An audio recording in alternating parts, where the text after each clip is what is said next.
Yeah, I'm still here because yes, my house is still being renovated and kailangan naman palayasin niya pag dito nandito yung anak niya sa akin, diba?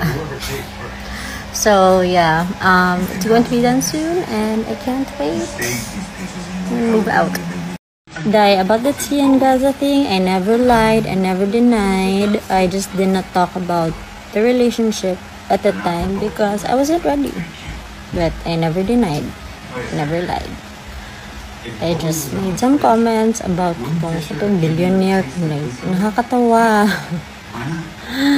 And about the father of Elias, no? Why? Diba?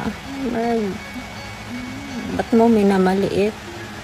Kasi if we're gonna talk about billionaire ka na vibes ka to si J. Aldamas, nagka-feel pa ko ato yung billions kay he would charter a private plane for Elias during COVID just to see his son.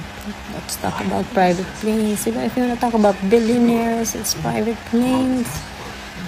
Well, itong isa, si Derek, he lied. He denied. And we were broken up na that time and he said none of it was true.